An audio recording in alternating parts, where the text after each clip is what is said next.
Jésus, plus haut que tous les noms. Merci. Alpha, Oméga, aucun nom n'est comme le sien. Le nom de Jésus, plus haut que tous les noms. Alpha, Oméga, aucun nom n'est comme le sien. Le nom de Jésus, plus haut que tous les noms. Alpha, Oméga, aucun nom n'est comme le sien. Le nom de Jésus, plus haut que tous les noms. Alpha, Oméga, aucun nom n'est comme le sien. Le nom de Jésus, plus haut que tous les noms. Alpha, Oméga, aucun nom n'est comme le sien. Le nom de Jésus, plus haut que tous les noms. Alpha, Oméga, aucun nom n'est comme le sien. Le nom de Jésus, plus haut que tous les noms. Alpha, Oméga, aucun nom n'est comme le sien. Alléluia. Je crois que le Seigneur a une grande réserve pour nous en ce matin. On va prendre la parole du Seigneur dans le livre de Luc, chapitre 5. Luc, chapitre 5, à partir du verset 1.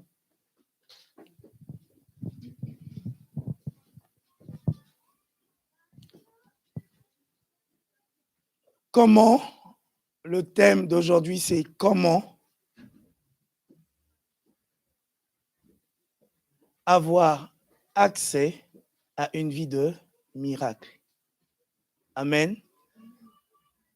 Comment avoir accès à une vie de miracle. Et quand j'ai médité ce temps quand le Seigneur a commencé à me parler, j'ai réalisé une chose. La vie de Pierre a commencé par un miracle. Et j'ai réalisé la seconde partie de sa vie a aussi été un miracle. Et une troisième étape de sa vie a aussi été un miracle. Hier, le Seigneur me faisait comprendre que le miracle, souvent dans notre vie, nous pensons que c'est instantané et on ne le vit plus encore. Vous voyez, là, c'est la première partie de la vie de Pierre, où Pierre revient d'une pêche où il n'a rien trouvé. Amen. Où Pierre revient d'un temps de pêche où il n'a rien trouvé. Ça, c'est la première partie de sa vie de miracle. La deuxième partie, quand Jésus est ressuscité et que le Saint-Esprit est descendu sur l'Église, la Bible dit quoi? Que Pierre a prêché l'Évangile et plus de 2000 personnes se sont converties. Amen. Alléluia. Et quand on lit la Bible, Jésus n'a pas prêché une fois en une prédication où 2000 personnes se sont converties. Et c'est là où le Seigneur m'a encore rappelé et m'a confirmé ce qu'il avait dit. Le Seigneur dit à ses disciples, vous ferez plus que moi. Amen. Pierre a prêché en une prédication, sans micro, sans instrument, pas de strade. 2000 personnes se sont converties. Donc imaginez-vous, si vous lui donnez un micro, si vous lui donnez un strade, et si vous lui donnez le groupe de louanges, je suis certain que ça aurait triplé. Amen. Ça, c'est un deuxième miracle que Pierre va vivre dans sa vie. Le troisième miracle, c'est que Pierre est la première personne à avoir prêché dans une ville où l'évangile n'était pas rentré parmi des païens, dans la maison de Corneille. Et la Bible dit, il était en train de le dire sans imposition de main. Le Saint-Esprit est descendu sur eux et ils ont commencé à prier en langue. Voilà encore un autre miracle fabuleux.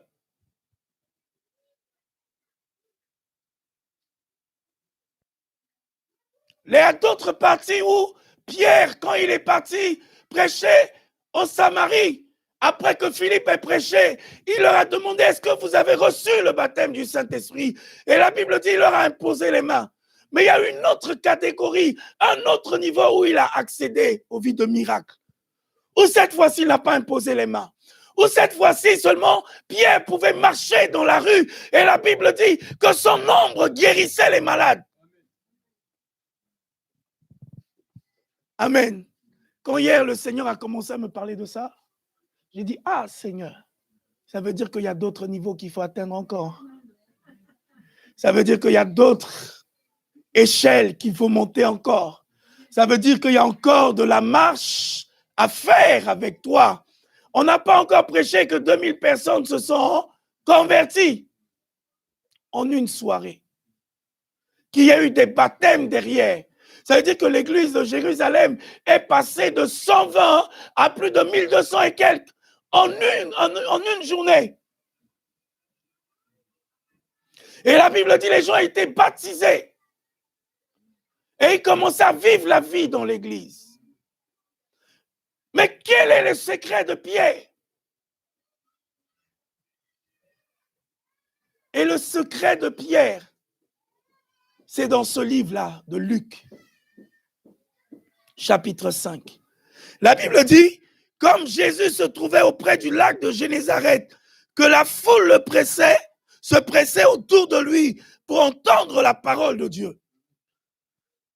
Il vit au bord du lac 2 barques d'où les pêcheurs étaient descendus pour laver leurs filets. Il monta dans l'une des barques qui était celle de Simon et il le pria de s'éloigner un peu de terre. Puis il s'assit et de la barque, il enseignait la foule. La première des choses, c'est que Pierre a accepté laisser sa barque à Jésus. Jésus est venu lui demander.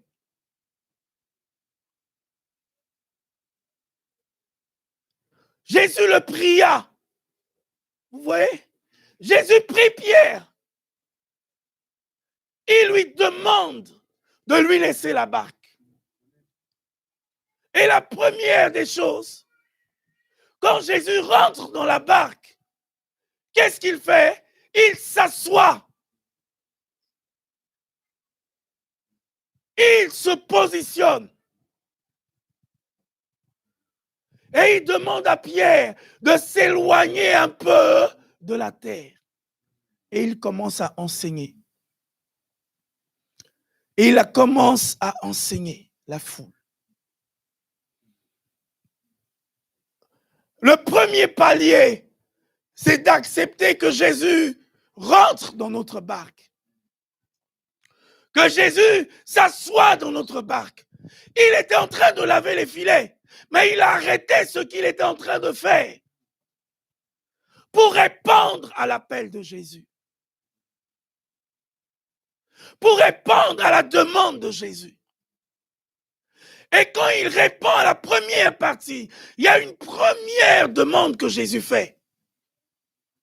C'est celle de monter et de s'asseoir. La deuxième, c'est celle de s'éloigner de la terre. Le Seigneur, quand il vient dans notre vie, il veut s'asseoir. Il dit, je me tiens à la porte et je frappe. Si quelqu'un entend ma voix et ouvre la porte, j'entrerai chez lui et je souperai avec lui. On ne peut pas souper debout. On est obligé de s'asseoir. La Bible dit dans le psaume 23, je dresse une table devant toi en face de tes adversaires. Le Seigneur veut s'asseoir dans notre vie. Il veut, la Bible dit, le Ésaïe que nous avons lu hier.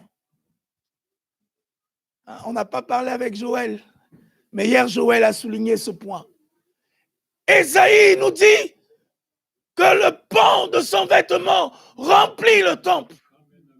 Et la Bible dit que notre corps est le temple du Saint-Esprit. Le Seigneur veut s'asseoir. Le Seigneur veut s'asseoir avec ses vêtements. Le Seigneur veut s'asseoir et remplir notre vie. Le Seigneur veut s'asseoir et se positionner en nous. S'asseoir, c'est avoir une position de stabilité. La première étape du miracle, c'est quoi? Le Seigneur veut être stable dans ta vie. Vous savez, il y a beaucoup de gens qui disent oui au Seigneur. Le Seigneur vient s'asseoir dans leur vie et à un moment de leur vie, ils disent au Seigneur, la partie là, tu ne touches pas. Amen. Non, maintenant là, excuse-moi Dieu, hein, tu sors de ma vie, je fais un peu ce que je veux et puis après tu reviens. Vous voyez, hein? C'est comme certaines personnes, tu peux recevoir quelqu'un dans le bureau et parce que tu es en train de travailler, mais tu avais un autre rendez-vous. Et si l'autre rendez-vous arrive, tu dis à la personne, excuse-moi, j'ai mon responsable qui arrive, c'est plus important. Sors, je finis avec lui, tu reviens. Il y a certaines personnes qui le font involontairement sans le savoir. Et quand je méditais cela, le Seigneur me disait s'asseoir. La Bible dit, il est assis sur le trône. Ça veut dire qu'il est le roi. Il est le roi des rois, le Seigneur des seigneurs. Beaucoup de gens acceptent Jésus dans leur vie comme sauveur, mais ils ne l'acceptent pas comme Seigneur. La Bible dit, quand Paul est tombé à genoux, il a dit, qui es-tu, Seigneur? Amen. Qui es-tu, Seigneur? Il s'est mis à genoux, il est tombé à terre et il a dit, qui es-tu, Seigneur? Beaucoup de gens n'ont pas encore accepté Jésus comme Seigneur, ils l'ont accepté comme sauveur. Parce qu'il est mort à la croix pour nous, parce qu'il nous donne la guérison, parce qu'il nous donne la vie éternelle. Oui, nous l'acceptons de ce côté-ci, mais nous ne l'acceptons pas comme Seigneur. Alors que Jésus veut s'asseoir dans la barque. Et vous voyez, quand il s'assoit dans la barque, il y a une chose qu'il fait. Il commence à donner des directives. Il dit, éloigne-toi de la terre. Beaucoup de gens veulent vivre le miracle, mais ne veulent pas s'éloigner de la terre. Le miracle commence lorsqu'on accepte de s'éloigner de la terre, des œuvres de la chair. Parce que ce qui est né de l'esprit est esprit, et ce qui est né de la chair est chair. Mais lorsque nous sommes nés de la chair et que nous pratiquons les œuvres de la chair, nous ne pouvons pas voir la vie miraculeuse. Les œuvres de la chair, c'est l'impudicité, c'est l'adultère, c'est l'ivrognerie, c'est le mensonge, c'est le vol. C'est tout le mal. Et la Bible dit que des gens qui pratiquent de telles choses ne verront pas le royaume de Dieu. Je vais vous dire une chose, le royaume de Dieu n'est pas au ciel, le royaume de Dieu est avec nous, le royaume de Dieu est autour de nous, à tout instant. Nous commençons à vivre le royaume sur terre. Parce que la Bible dit, Jésus a dit aux disciples, allez prêcher la première commission et dites-leur, le royaume de Dieu est proche de vous.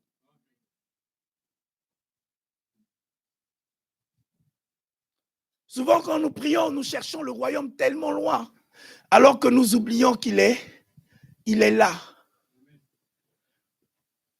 Deux fois nous demandons, et c'était l'une de mes réflexions la semaine passée, deux fois nous demandons le Saint-Esprit tellement que nous oublions qu'il est en nous.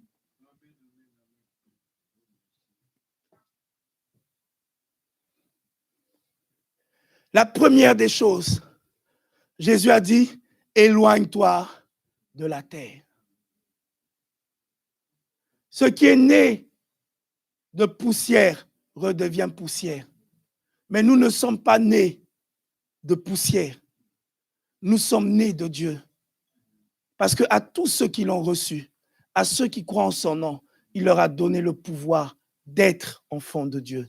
En réalité, nous sommes nés de Dieu. Cette enveloppe n'est que seulement une enveloppe simple, mais ce n'est pas la réalité de ce que nous sommes. Ce que nous sommes réellement, c'est l'homme spirituel qui est en nous. Et cet homme spirituel, la Bible dit, ce qui est né de Dieu triomphe. Tu es né de Dieu, tu es appelé à triompher. C'est pour ça que la première étape, Jésus dit à Pierre, éloigne-toi de la terre. Éloigne-toi des œuvres de la chair. Éloigne-toi de la pensée du monde. Éloigne-toi de l'ancienne réflexion. Éloigne-toi de ton ancienne vie. Éloigne-toi de ton ancienne manière de voir.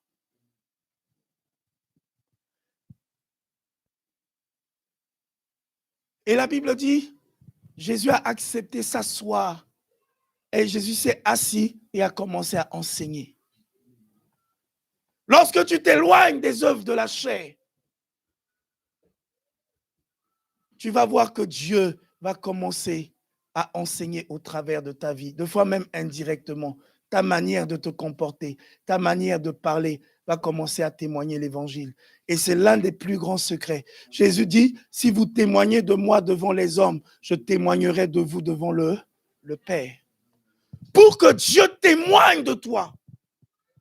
Ça veut dire que quand tu commences à prier, Jésus dit au Père, Père, lui, écoute-le. Réponds à sa prière. Parce que la Bible dit, il est le médiateur. Ça veut dire que quand nous prions, ça arrive au Père. Lui, il est le négociateur. Il négocie avec le Père. Il dit au Père, regarde, mon fils là, regarde comment il témoigne de toi dans les rues. Regarde comment il parle de toi à son ami, à sa voisine. Regarde comment il parle de toi à sa famille. Regarde comment il parle de toi. Et quand tu témoignes, en fait, l'un des secrets du témoignage, c'est quand tu témoignes, tu donnes la possibilité à Jésus de témoigner de ta vie devant le Père. Mais quand tu ne témoignes pas, Jésus ne pourra pas témoigner. Parce que vous savez, dans le ciel, il y a souvent une bataille.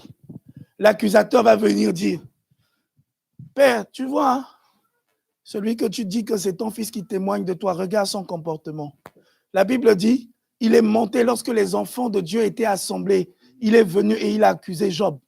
Ça veut dire que deux fois, le diable monte uniquement pour faire l'œuvre de l'accusateur, pour venir accuser. Et s'il trouve quelque chose au travers de ta vie et qu'il peut t'accuser, il va t'accuser. Et parce que Dieu est juste, cela peut bloquer ton avenir.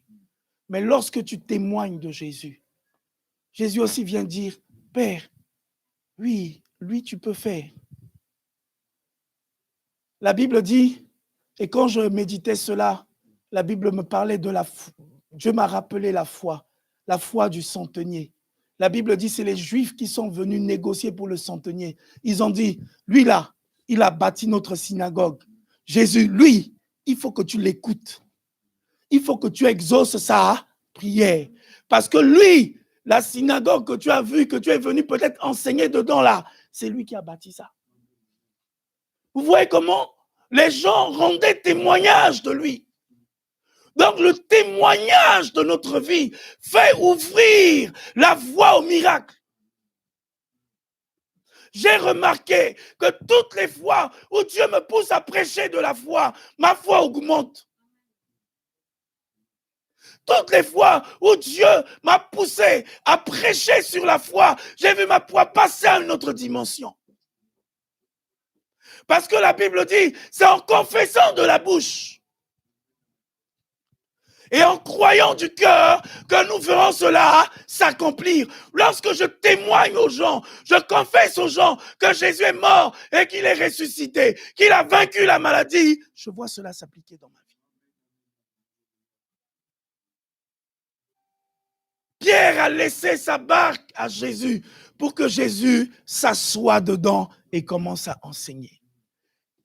La barque, c'est là où il était en train de travailler. C'était son lieu de travail. Est-ce qu'en lieu de travail, tu permets à ce que Dieu témoigne dedans? C'était son lieu de vie aussi. Parce que vous savez, souvent, les pêcheurs sont très attachés à leur barque. C'est comme les hommes qui aiment les voitures. J'ai vu une émission à la télé. Il y a un gars, il aimait tellement sa voiture. C'était comme si c'était sa deuxième épouse. Il mettait tout son argent dans la voiture. Il faisait tout pour que la voiture brille. Parce que c'était comme son deuxième lieu de vie.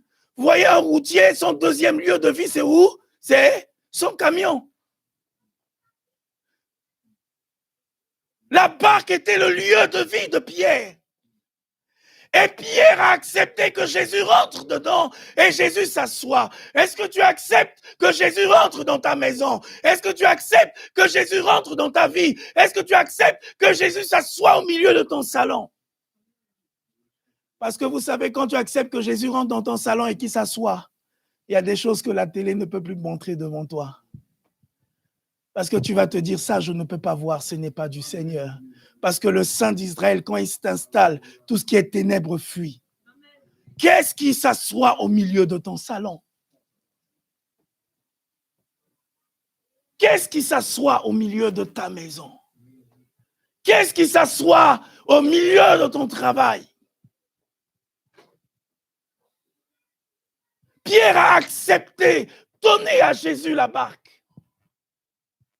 Que ton lieu de travail ne soit pas premièrement pour que tu cherches l'argent, mais que ton lieu de travail soit premièrement un lieu où tu peux témoigner Jésus.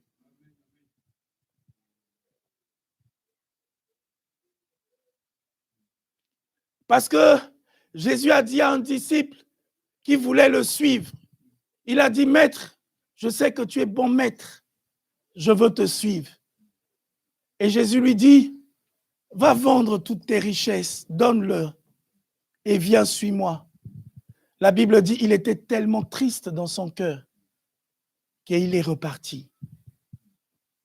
Et c'est là où après les disciples posent la question à Jésus. Et Jésus dit, nul ne peut adorer deux maîtres à la fois.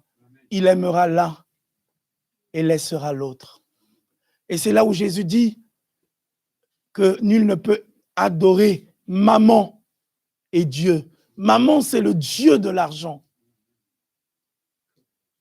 Est-ce que l'argent est un Dieu dans ta vie? Parce que beaucoup de gens adorent l'argent. Et que l'argent prend tellement de place que ça devient comme un Dieu. Ce que tu aimes beaucoup peut être ton maître. Beaucoup de gens veulent voir le Dieu de miracles dans leur vie, comme Jéhovah Jireh, le grand pourvoyeur, mais ils ne le voient pas. Tout simplement parce qu'ils ne veulent pas sacrifier. Dieu a demandé à Abraham, donne-moi ton fils unique. Ça veut dire que le seul que tu as reçu, que tu aimes beaucoup là, donne-le-moi. Dieu a bien vu qu'il avait un seul fils, qu'il a eu dans sa vieillesse, que sa femme était vieille et que certainement ça allait créer des disputes à la maison. Et Dieu lui dit, donne-moi ça. Mais il n'aurait jamais découvert Dieu en tant que Jéhovah Jireh s'il n'avait pas donné son fils à Dieu. L'on ne peut pas découvrir le Dieu de miracles si on n'accepte pas sacrifier à Dieu, abandonner à Dieu, laisser à Dieu. Dieu lui dit, donne-moi. Et là, Abraham a été sage. Là, je parle aux hommes ayant la sagesse d'Abraham. Parce que je suis sûr, si Abraham disait à Sarah, on donne le fils unique, il ne serait jamais parti avec lui. Hein? Amen. Et si Abraham avait dit aussi au fils, que regarde, on parle là, le sacrifice, c'est toi. Parce que le fils, il a demandé, il est où le sacrifice? Si Abraham lui avait dit, le sacrifice, c'est toi, le fils allait s'arrêter en chemin. Mais Abraham est un homme de foi. Et le Seigneur me parlait hier, me disait, crois contre toute espérance. Crois contre toute opposition à l'espérance. Dépasse l'espérance, l'opposition à l'espérance. C'est ce que le livre de Romains nous dit. Crois au-dessus de toute espérance. Dépasse toute espérance. Abraham a espéré que Dieu allait faire un miracle. Abraham a espéré que Dieu qui lui a donné Isaac ne lui a jamais dit qu'il allait reprendre Isaac, mais il savait que Dieu a dit de Isaac sortira une grande nation.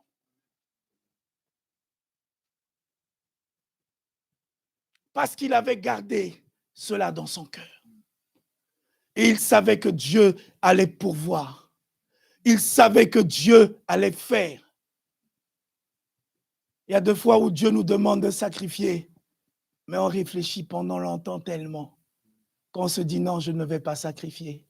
Non, je ne vais pas donner. Alors qu'au fait, pourquoi Dieu nous demande? Parce que pour que la loi, elle est comme ça. Pour qu'une graine puisse se multiplier et porter beaucoup de fruits, il faut qu'elle tombe par terre et elle meure. 2 fois, nous devons accepter, faire mourir un nombre de choses que le Seigneur nous demande. Je me souviens, il y a des réunions où Dieu me saisissait comme ça en pleine adoration. J'avais des calculs sur mes sous et Dieu me dit, donne-moi. Je dis, aïe, on fait comment? Je dis, bon, j'obéis. C'est dur. 2 fois, il y a une bataille interne qui se passe. C'est dur. Je donne pas. Je fais mon calcul, je ne le fais pas. Mais vous savez, Dieu est un bon Père. Lorsque nous lui donnons, il nous rend toujours. Amen. Quand tu lui donnes, comme le Seigneur nous disait dernièrement, quand tu lui donnes, il te rend au moment opportun. Il connaît le moment où il doit te rendre. Et le moment où il doit te rendre, même 2 fois, tu es épaté. 2 fois, c'est miraculeux. Vous voyez ici, Pierre a accepté de donner sa barque.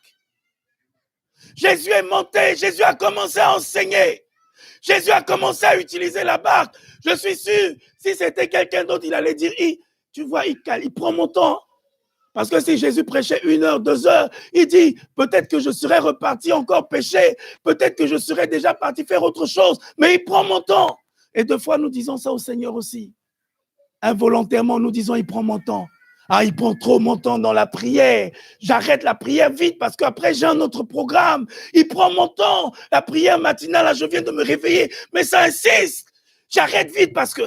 Non, donne ton temps au Seigneur.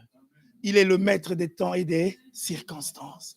Donne ton temps au Seigneur. Jésus s'est assis et il a commencé à enseigner. Il a commencé à enseigner. Lorsqu'il eut cessé de parler, il dit à Simon, avance en pleine eau. Il a enseigné pendant longtemps. Et à un moment, il a arrêté parce qu'il connaissait la vie de Pierre. Il dit à Pierre, avance en pleine eau. Et jetez vos filets pour pêcher. Et là, vous allez voir, Simon lui répondit, Maître, nous avons travaillé toute la nuit sans rien prendre, mais sur ta parole, je jette le filet. Il a dit, nous avons travaillé toute la nuit. Pendant la nuit qu'on travaille, on ne voit pas. Pendant la nuit qu'on travaille, on ne sait pas ce qu'on fait. Beaucoup de gens sont comme Pierre. Ils préfèrent travailler dans la nuit. Ne travaille pas dans la nuit. Mais aie de la visibilité lorsque tu travailles. L'un des secrets pour vivre le miracle, c'est de travailler dans la visibilité.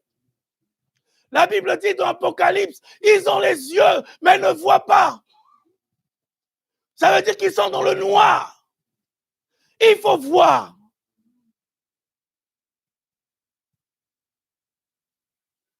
Vous savez, bon, vous le savez, je le répète encore une fois, c'est parce que Joseph a vu la vision qu'il était appelé à être gouverneur, qu'il est devenu gouverneur.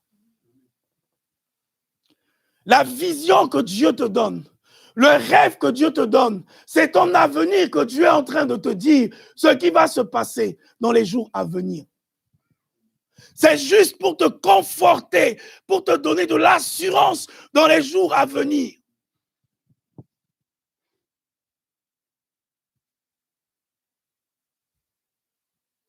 La Bible dit, écris-la.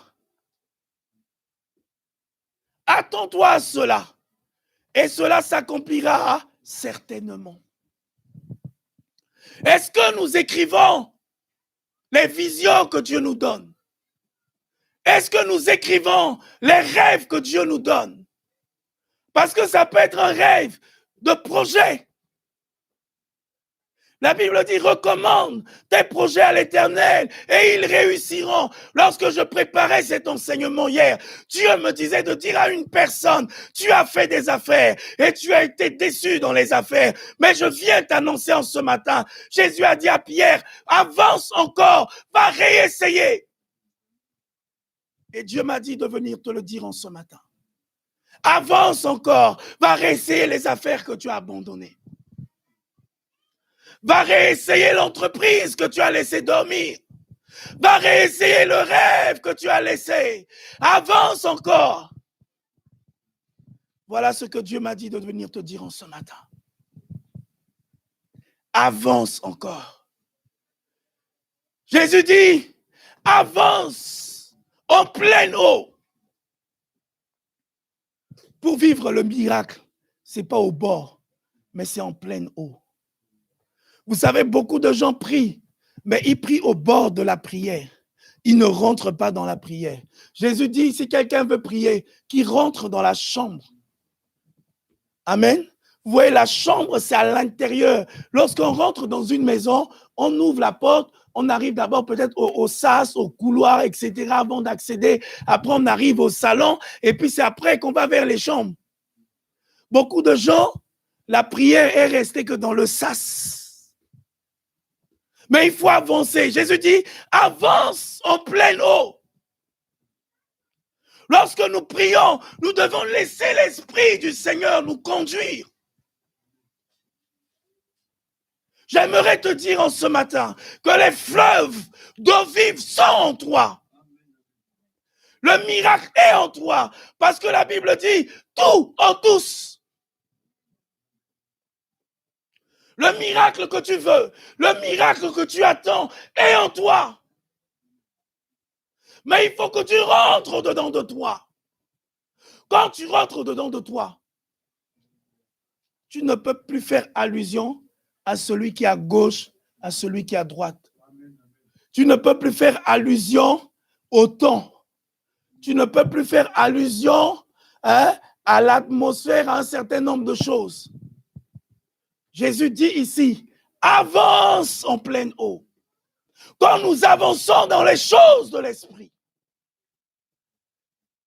Regardez, Ézéchiel était au bord. Après, l'eau était à la cheville. Après, l'eau était au genou. Après, l'eau était à la hanche. Après, l'eau l'a emporté. Il faut laisser l'Esprit de Dieu t'emporter. Moi, j'aime bien les gens. Souvent, j'aime prier avec les gens. Quand on prie, on s'oublie. On s'oublie. Moi, deux fois même, je prie en langue, je m'oublie. J'oublie même que c'est moi qui prie. Parce que je passe à une autre dimension. Je commence à écouter l'Esprit de Dieu me parler. Je commence à voir les versets bibliques qui viennent dans ma tête. Il y a 2 fois même, je prie pendant longtemps. Dieu me rappelle d'un vieux projet que j'avais. Et je dis, c'est l'instant même de prier pour ça. Il y a 2 fois où nous devons avancer. Vous voyez, il était au bord, mais il y a un moment où il fallait avancer. J'aimerais te dire, mon frère, ma soeur, l'heure vient où tu dois avancer, où tu dois rentrer en profondeur dans les choses de l'esprit, dans les prières de l'esprit, dans les prières en langue. L'heure vient où tu dois aller plus. Et c'est quand il est allé en pleine eau.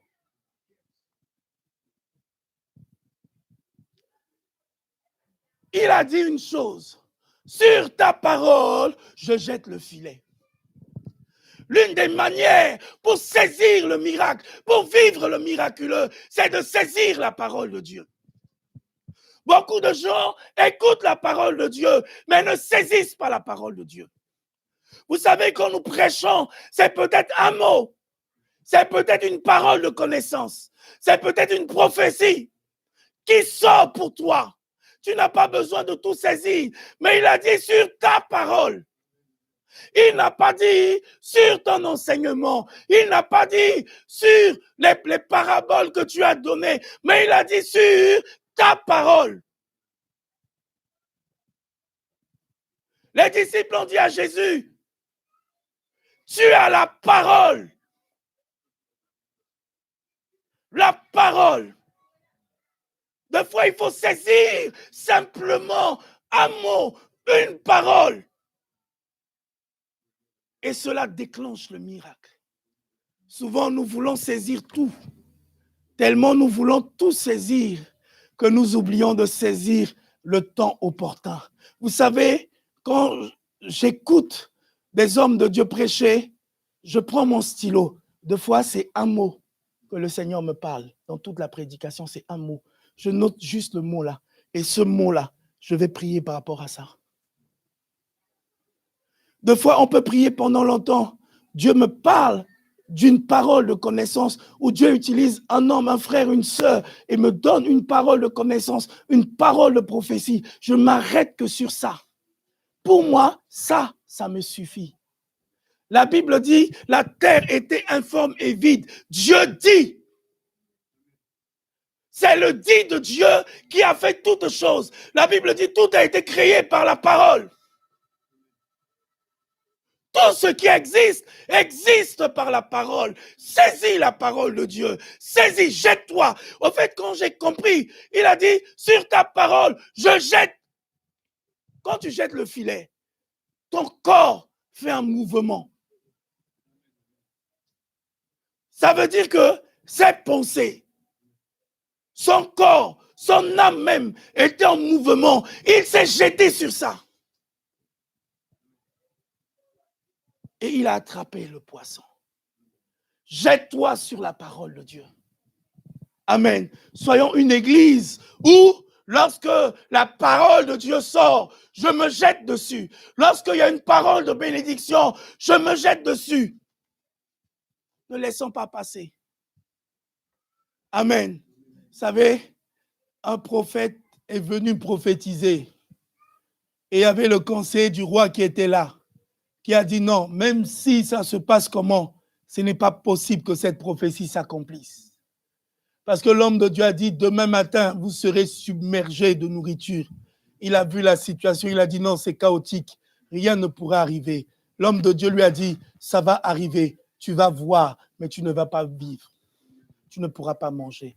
Et le Seigneur me disait, quand quelqu'un croit à une parole prophétique, la Bible dit, Nathanaël, quand il a entendu parler de Jésus, il est venu et Jésus lui a commencé à parler de sa vie, à dire que tu es un homme juste, que tu étais sous l'arbre. Jésus a commencé à prophétiser sur sa vie. La Bible dit, il a entendu cette parole et il a saisi Jésus là. Amen. Il a saisi Jésus sur la parole de prophétie. Et la Bible dit quoi? Jésus a dit à Nathanaël, à partir de maintenant, tu vas commencer à voir le ciel s'ouvrir sur ta vie et tu vas voir des anges monter et descendre sur ta vie. Lorsque tu saisis la parole prophétique, lorsque tu crois à la prophétie, lorsque tu crois à la parole de connaissance, sans douter, tu permets à Jésus d'ouvrir le ciel sur ta vie. Mais lorsque tu doutes, lorsque tu te dis, est-ce que cela va s'accomplir? Lorsque tu te dis, mais les conditions ne sont pas réunies, tu n'ouvres pas. Amen. Soyons de ceux comme Nathanaël. La Bible dit la prière du juste a une grande efficacité. Et Nathanaël, Jésus le voit et Jésus dit, tu es un homme juste. Mais je suis sûr, les gens chez qui Nathanaël prenait l'impôt là, ils devaient dire, il est méchant, il est dur, il aime l'argent. Mais Jésus ne le regarde pas comme ça. Le regard des hommes ne fait pas le regard de Dieu sur toi. La pensée des hommes ne fait pas la pensée de Dieu sur toi. Les circonstances des hommes ne font pas les circonstances de Dieu pour toi. J'aimerais te dire que quand Dieu il te regarde, la Bible dit, celui qui vous a appelé vous a justifié et celui qui vous a justifié vous glorifiera. Amen. Attache-toi à la promesse de Dieu. Attache-toi à la parole de Dieu. Attache-toi, serre-la dans ton cœur. La Bible dit, je serre ta parole dans mon cœur. Nous devons être capables d'avoir un verset que nous serrons dans notre cœur, d'avoir une parole prophétique que nous serrons dans notre cœur. Quand tu serres quelque chose dans ton cœur, c'est que cela prend ton cœur. Vous voyez souvent, quand un homme aime une femme, qu'importe ce que les parents vont dire, hein, il ne va pas entendre. Parce que son cœur a serré. Amen. Mais cela, dirigeons cela vers la parole de Dieu. Je serre ta parole dans mon cœur. Je serre la prophétie que tu me dis. Je serre le rêve que tu me donnes. Je serre la vision que tu me donnes. Oui, je réussirai parce que tu me l'as dit. Parce que tu n'es pas un homme pour mentir, ni le fils de l'homme pour te repentir. Ce que tu dis, tu le fais dans ma vie. Et quand nous commençons à serrer, c'est comme ça que Pierre a commencé à vivre la vie miraculeuse. Tu peux vivre la vie miraculeuse lorsque tu sais la parole de Dieu dans ton cœur. C'est pour ça que la Bible dit, tu aimeras ton Dieu de tout ton cœur, de toute ton âme et de toute ta force. Aime Dieu. La Bible dit, écris la prophétie. Elle s'accomplira certainement. Vous savez, lorsque tu as une pensée dans ta tête, elle est pensée, on ne la voit pas, ok? Mais lorsque tu l'écris, elle devient visible pour toi, pour tous ceux qui t'entourent. C'est pour ça qu'au fait, la première étape de faire qu'une prophétie devienne une réalité, c'est de pouvoir l'écrire. Quand tu l'écris, tu la prends dans le monde spirituel et tu l'emmènes dans le monde physique. Soyons de ceux qui écrivent nos prophéties. Soyons de ceux qui écrivent nos projets. Amen. Alléluia. Rebecca, on écrit nos projets. Amen. Écrivons nos projets. Et soumettons-les à Dieu. La Bible dit, soumets tes projets à l'Éternel et ils réussiront. Quand tu vas aller voir ton banquier, tu vas lui dire, je t'ai emmené mon projet. Est-ce que tu vas lui sortir ça de ta tête? Est-ce qu'il va te prendre pour sérieux? Non. Même si il voulait te financer, il ne pourra pas. Parce qu'il ne peut pas financer dans le néant. Amen. Écris tes projets. Écris tes rêves, écris tes attentes. Je pensais dernièrement, le psaume que nous lisons, c'est des prières, mais c'est des prières écrites. Combien écrivent leur sujet de prière? Combien ont des cahiers de prière? Le Seigneur veut faire des miracles dans nos vies. Amen. Écrivons nos projets, écrivons nos prières, insistons. Il dit sur ta parole, je jette le filet. Sur la révélation que tu me donnes, sur ce que tu me dis, sur ton toucher, je jette le filet. Vous savez, souvent quand je prie et que je commence à sentir une présence comme une frayeur, Je fais comme Ésaïe nous l'a dit hier. Je me jette à genoux devant lui et je commence à lui parler. Parce que je sais qu'il est là. Ça sous-entend qu'il est là. Quand je sens qu'il commence à une frayeur, une nuée commence à saisir mes pensées, commence à descendre, je ne pense pas directement d'abord que c'est un sorcier, c'est un magicien, c'est un esprit méchant. Non, moi je me dis directement, c'est la présence du Seigneur. Et je me mets dans sa présence. Et quand je me mets dans sa présence, c'est là où je commence à négocier. Amen. Parce que là, voyez-vous, quand on lit Ésaïe, il dit venant et plaidant. L'Ésaïe d'hier aussi nous parlait de ça, nous montre comment Ésaïe a plaidé avec Dieu. Il a commencé à négocier avec Dieu. Il y a des fois des sujets, de projets. Commence à négocier avec Dieu.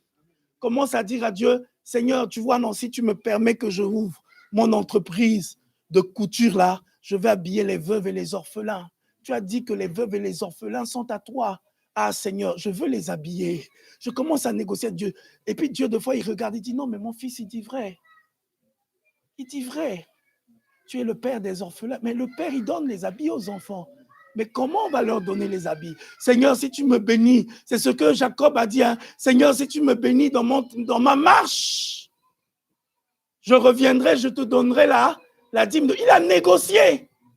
Seigneur, si tu me bénis dans ma marche, Seigneur, si tu me bénis dans mon entreprise, Seigneur, si tu me bénis dans ce que je veux faire, Seigneur, si tu me bénis dans mes projets, voilà ta part. Quand nous faisons comme ça, nous vivons les miracles du Seigneur. Est-ce qu'on peut prier le Seigneur? Alléluia. Saisis la parole du Seigneur en ce matin. J'aimerais juste te dire de la part de Dieu. Dieu te dit encore, détache-toi du bord. Ne reste pas au bord. Bartimée, quand il a entendu que Jésus passait, il n'est pas resté au bord, mais il a enlevé le manteau qui pesait au-dessus de lui. Et il a commencé à crier vers Jésus. Bartimée a enlevé le manteau, ce que les gens ont mis sur lui, ce que les hommes ont pensé sur lui. Bartimée a enlevé le manteau. Je veux te dire en ce matin de la part de Dieu, enlève ce que les gens disent de toi, enlève les pensées de l'homme, enlève les prévisions de l'homme, enlève les échecs de l'homme sur toi et avance avec le Seigneur. Alléluia.